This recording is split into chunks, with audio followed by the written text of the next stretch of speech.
muchachas, espero que estén muy bien. Pues primero me voy a presentar ya que no lo había hecho.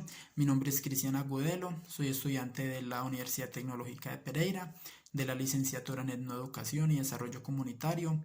En ese momento estoy haciendo mi práctica educativa, entonces le estoy haciendo el acompañamiento a la profesora de Competencias Ciudadanas, Ángela María Franco. Así que nos vamos a ver mucho por este medio.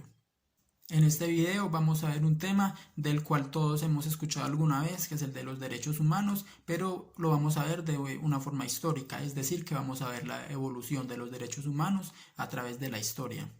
¿Pero qué son los derechos humanos? Son normas que garantizan la dignidad y la protección del ser humano y que son acogidos de forma internacional por todos los países. Además son inherentes, es decir, cuando nacemos automáticamente tenemos nuestros derechos, sin importar nuestro sexo, sin importar nuestra nacionalidad, color de piel o nuestra afiliación política. Pero estos derechos no siempre han sido reconocidos y no siempre han sido universales. Por eso es necesario hacer el recorrido histórico para ver su verdadera evolución.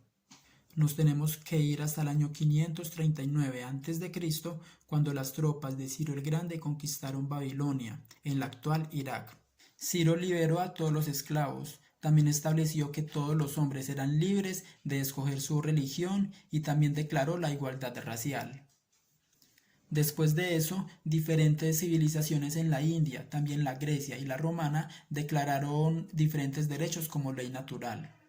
Pero es hasta el año 1215 cuando el rey Juan I de Inglaterra acepta la Carta Magna o la Gran Carta. Este es considerado el primer documento que marca el inicio de la democracia moderna. En este se limitaba el poder del rey y se le otorgaba ciertos beneficios y derechos a la nobleza. Varios siglos después, exactamente en el año 1689, se redactó en Inglaterra un documento que le impuso el Parlamento al príncipe Guillermo. Este documento se llamó Carta de Derechos o Declaración de Derechos. En esta carta se mencionan las obligaciones y los deberes tanto del rey como del Parlamento. También se mencionan derechos como la libertad de culto, el derecho a abrir escuelas o el acceso a todas las funciones públicas. Después, el 12 de junio del año 1776, se proclama la Declaración de Derechos de Virginia en Estados Unidos, considerada por muchos la primera declaración de los derechos humanos de la historia. En esta carta se proclama que todos los hombres son por naturaleza libres e independientes, además que tienen unos derechos inherentes. Entre los derechos que se proclaman en esta declaración está el derecho a la vida, el derecho a la libertad, también el derecho a la libertad de prensa, el derecho también al libre proceso o también el derecho a la libre expresión. 13 años después, en el año 1789, se proclama la Declaración de los Derechos del Hombre y del Ciudadano en plena Revolución Francesa. Pero cuando se habla de derechos del hombre y del ciudadano, se está excluyendo a las mujeres y también a los esclavos. Sin embargo, es considerado el precursor de los derechos civiles y políticos del hombre, porque promulga la igualdad, promulga la libertad, también promulga la propiedad privada y promulga el derecho al acceso a cargos públicos. Hasta el momento hemos visto cómo a través de la historia se proclaman diferentes documentos con derechos, pero esos derechos no han sido universales, ya que benefician a ciudadanos hombres de un territorio determinado, excluyendo con esto a mujeres, a esclavos o a personas de escasos recursos. Es sino hasta el 10 de diciembre del año 1948 cuando la Asamblea General de las Naciones Unidas se proclama la Declaración Universal de los Derechos Humanos. Este hito histórico se da después de la Primera y la Segunda Guerra Mundial, donde muchas personas alrededor del mundo quedan devastadas. Hubo muchos muertos, también muchas personas quedaron en condición de miseria.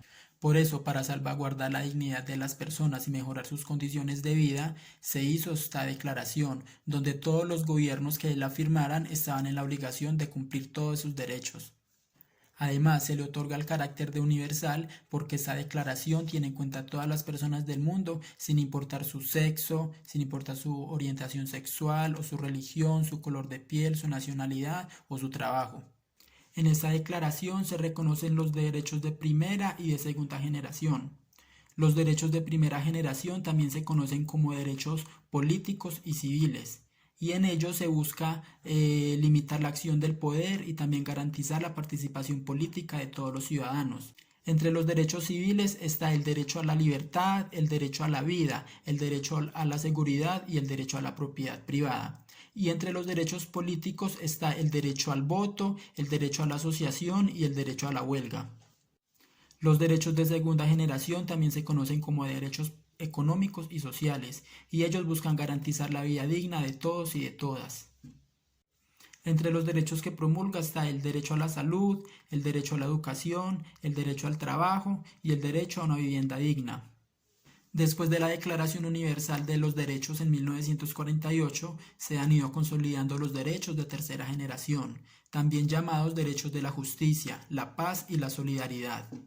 Estos derechos buscan proveer las relaciones pacíficas y constructivas entre los pueblos. Dentro de los derechos que promulga está el derecho a la paz, el derecho a un medio ambiente sano, también el derecho al desarrollo o el derecho a una identidad cultural y nacional. Con este recorrido histórico que acabamos de hacer, podemos ver que los derechos al principio eran privilegios de unos cuantos, pero que en la actualidad se han convertido en universales y por ende todos gozamos de los mismos derechos. Por eso es responsabilidad de los estados respetarlos, defenderlos y garantizarlos. Pero también es responsabilidad de nosotros como ciudadanos conocer los diferentes mecanismos que nos ayudan a defender nuestros derechos y a defender los derechos de todas las comunidades. Muchas gracias por ver todo el video, espero les haya quedado claro la importancia de los derechos humanos.